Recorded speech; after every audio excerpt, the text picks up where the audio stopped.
They are a bunch of criminals. So right now, the Nigerian, the Nigerian police have shown that they will remain a lawless organization working for the highest bidder. While the pressure is on them, they continue to act like the proper criminal organization that they are. Okay? There is no arrest warrant. There is no court that granted that, there was no invitation. There was no arrest warrant. Just the usual Gestapo criminal way, okay, of we have been ordered to go and bring you.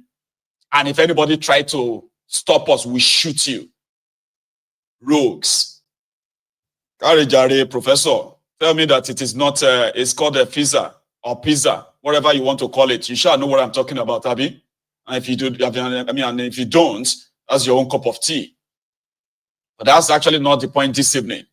The point here is that the people that are helping the ruiners of Nigeria, they are getting their share, and every one of us, that is the old criminal, Ape Babalola. The other one is on the right.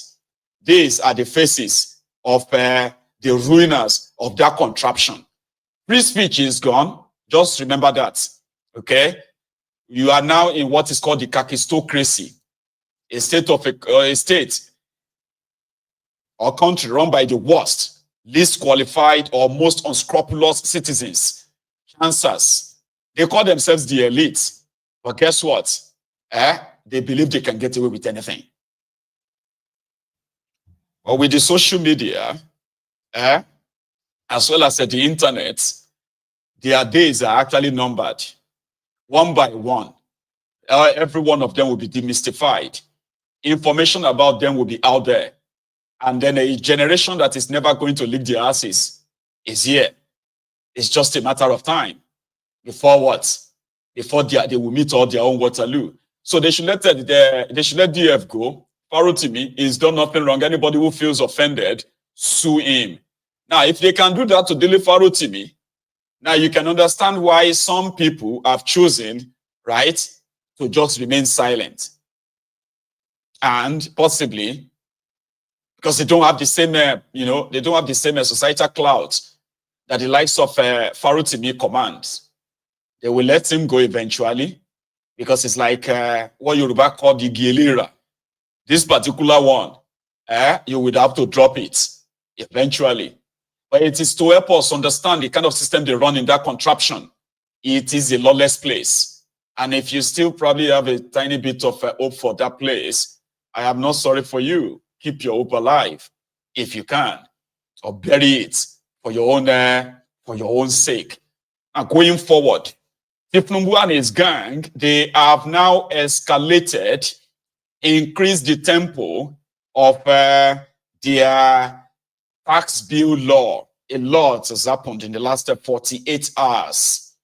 Yesterday, Yakubu Dogara is now their poster boy when Channels Television organized a supposed public hearing or public debate on the, on their tax bill, where, as we speak, the supposed NEC, which comprises of all the 30 state governors, they have rejected it. Maybe you do know why, but you'll get to know more. The royal fathers in Nigeria said they have rejected it. Again, you probably will understand why. However, you know, the selling point, which actually makes it more suspicious for somebody like us, is that they are telling the people that this their tax law or tax bill is in the interest of the poor people.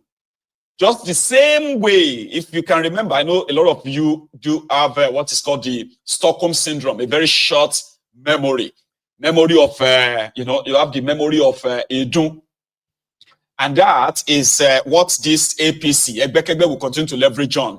Emotion, tribe, religion, regions, all of these things that have kept the Nigerians divided, they are the ingredient that keeps the propaganda of APC, Egbekegbe, floating. I remember that an ordinary people then, even those who didn't agree with Tinubu, those who didn't like Tinubu agreed that a subsidy must be removed. And to them, it was in the interest of Nigeria. Until they realized later that they were deceived into believing that the subsidy removal was in their own interest. Some people still kind of stylishly believe that the subsidy they removed was the reason, I don't know. However, the same people that told you that you should tighten your belt, that told you that if the subsidy removal was going to be for the interest of the country, they ended up increasing their own salaries by over 300%. In fact, it's pretty much like over, 400%, but they announced 104% for the judges, and for themselves over 200%.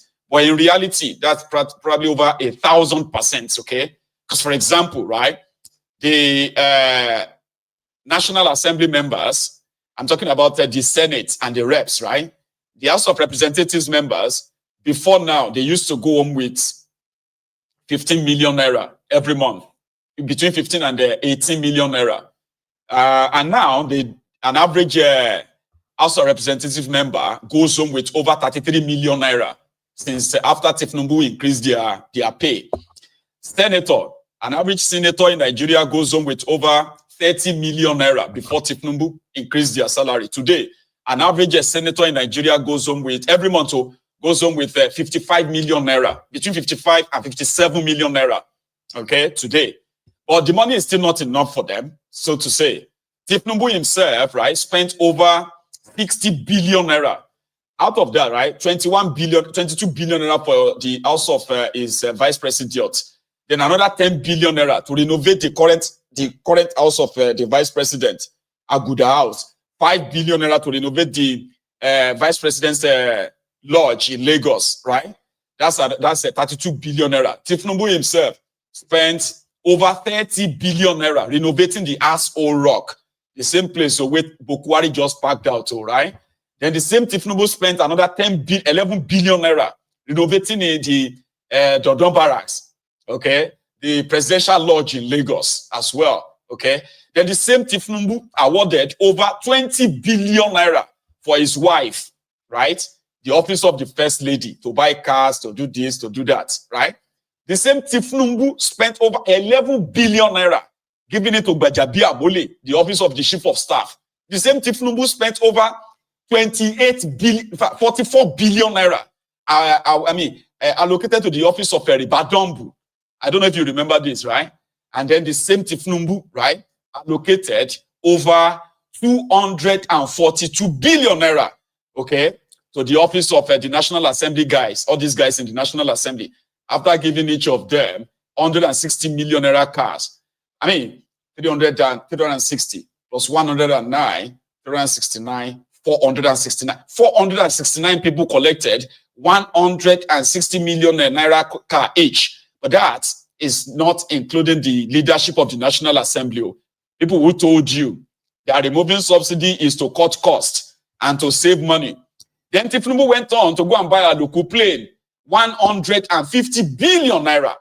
That is not including the how much money they also claimed to have spent in maintaining the presidential fleet of planes. In case if you don't know, I'll tell you. When Bokwari was there, the same Bokwari spent 5.8 billion naira maintaining the presidential fleet in Abuja. Now, Tinubu have spent 18 billion naira to maintain the same presidential fleet in 2024 alone. Okay? And the money is, you want me to go on and on and on and on, right? And these are the people who told you that, they were removing subsidy to save money. And guess what? The same them said the floating of Nigeria naira was for the interest of Nigeria and the poor. Now, they are in town right now to tell all of you that this their tax bill is in the interest of the poor. I know some of you are in support of it because, again, if you cannot fall for the propaganda of APC, you must have some immunity in you. I will never trust anything that these guys pushed out, okay? No matter how good it sounds, we are talking about APC, okay? I will never trust it. And here is Dogara in a town hall meeting, where they call it town hall debate on the bill. And everyone is telling you that the Tinubu tax bill is for your own interest. I would never believe that. Here. Are you and your committee against the North? We have a northern leader here. He's a former Speaker of the House of Representatives Honorable Yakubu Dogara is going to give us a keynote speech for about 5 minutes. Thank you.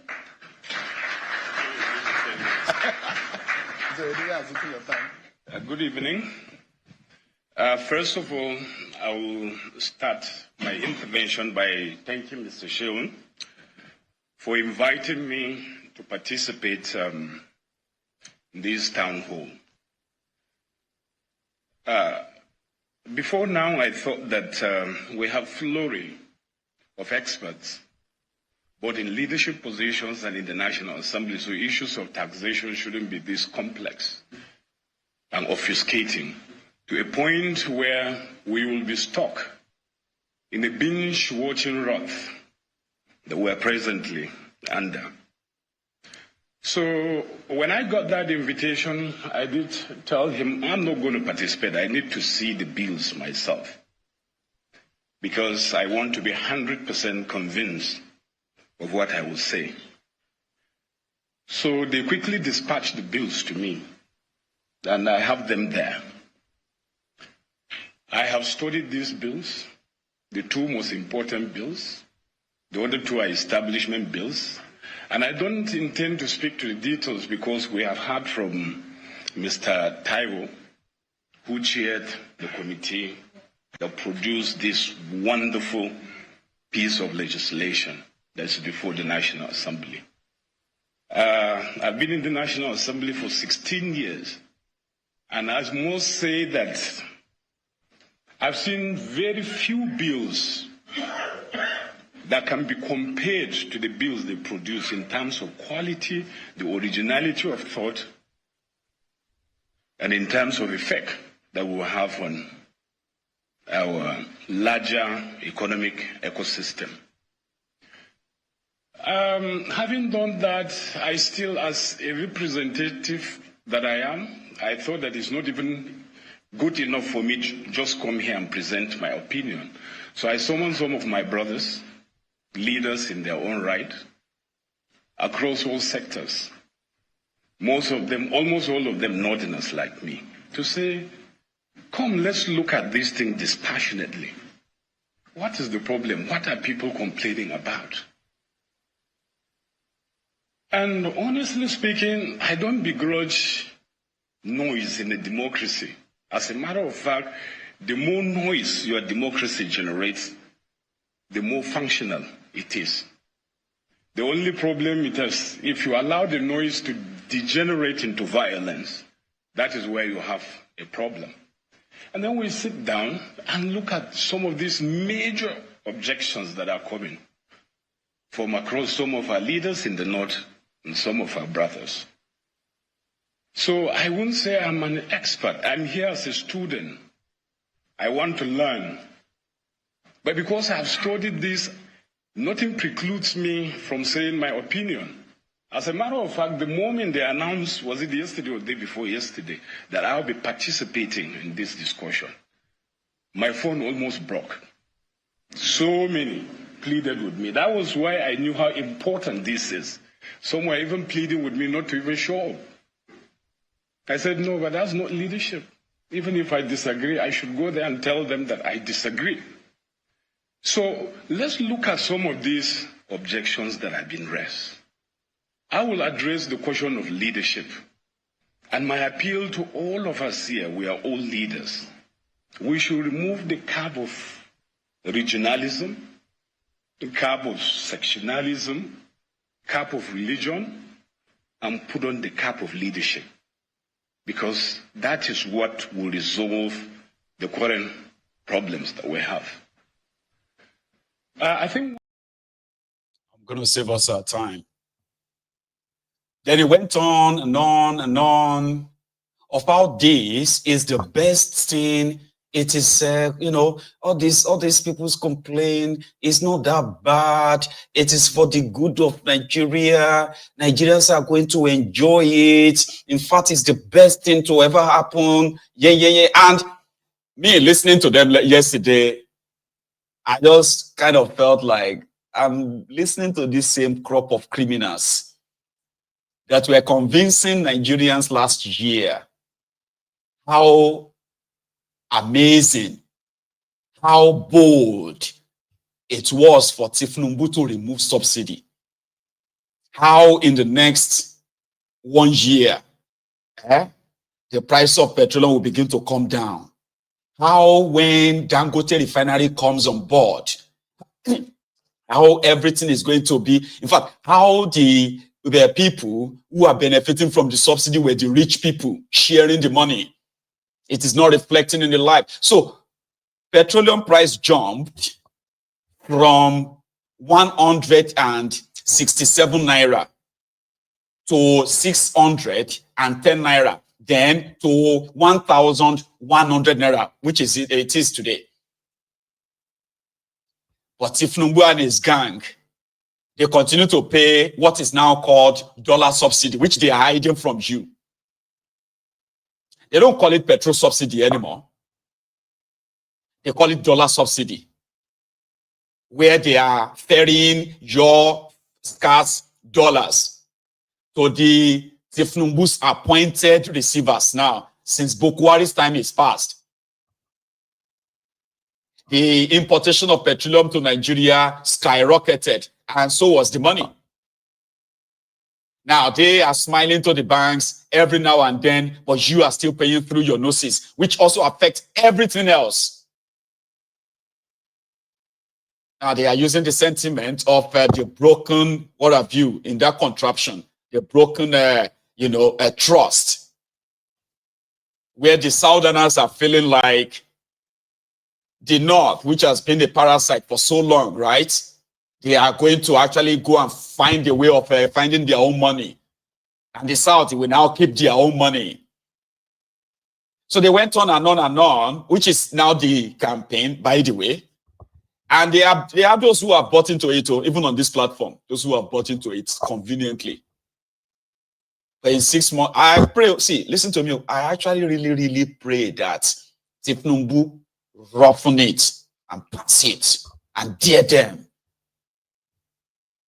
So that, like those of you who defended why Tinubu, a criminal, was the right person to remove your subsidy, because you believed that even though subsidy was like a long overdue, it should have been removed. No, the people are not benefiting from it. Those of you who spoke in support of it that time, today you are still waiting for the benefit of the subsidy removal, rather than it to benefit you, rather than for them to actually really have money from it saved. What have you gone? You've gone into much indebtedness still. Yes, you have. So that when Tinubu pushed this is fraudulent bill, right? When they push it, like majority of you have been probably, promoting in 6 months time or in a year time, so that we can come back again and be like, they don't scam us again, because that is exactly what you're going to get.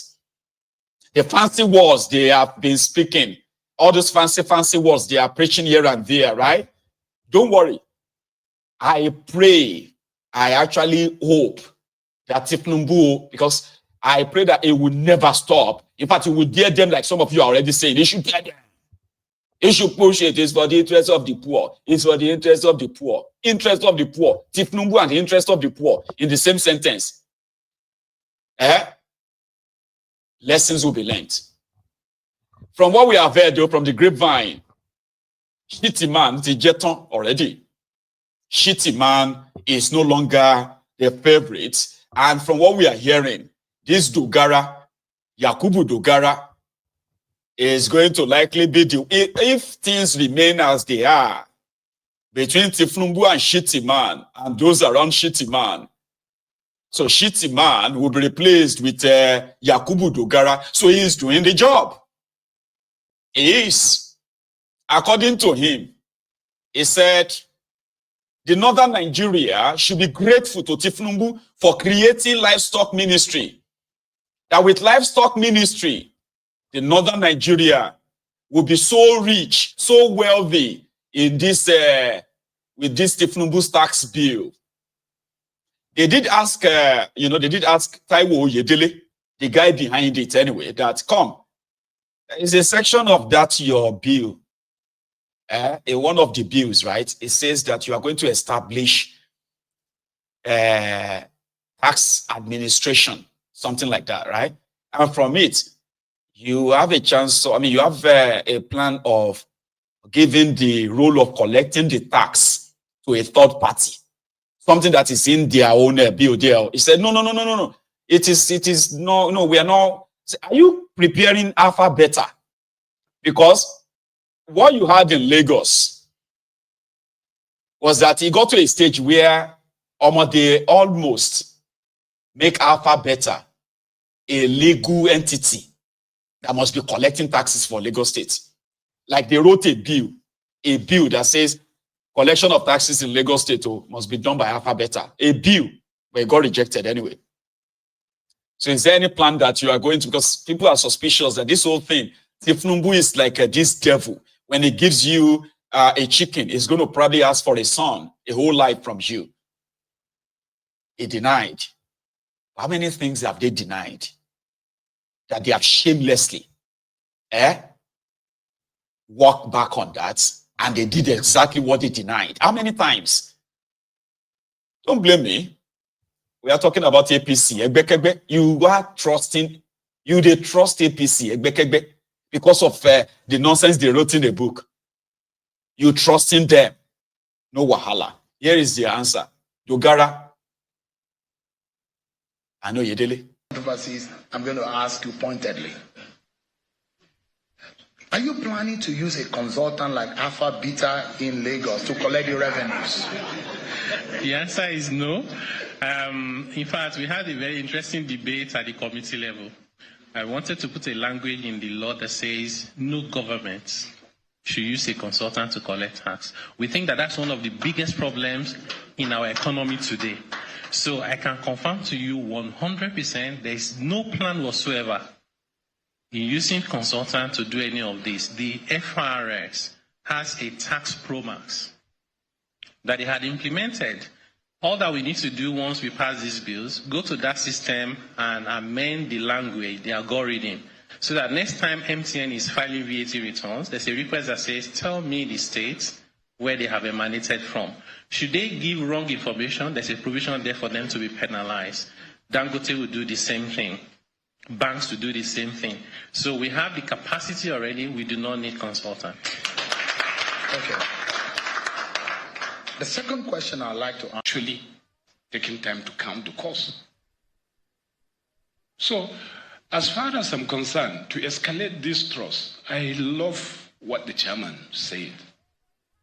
That for those who fear that the president has an agenda to impose alpha beta on revenue collection in Nigeria, it is important for us to dispel that by the instrument of the amendment he was just talking about.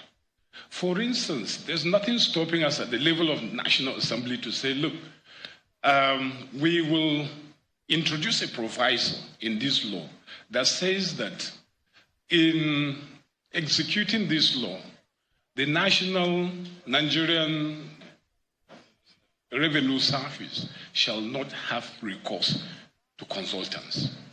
That solves the problem. And if the president were to say, no, I'm not going to sign it for that clause, then everybody will now know, oh, yes, he really wanted to introduce alpha beta. But I told someone, I said, well, if you really believe that that is the problem, why they are in a hurry? Do you think there's anything stopping the president, for instance, from introducing alpha beta right now? He said, no.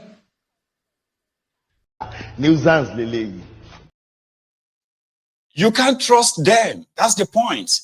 Not as if there's anything any of you listening to me right now can do.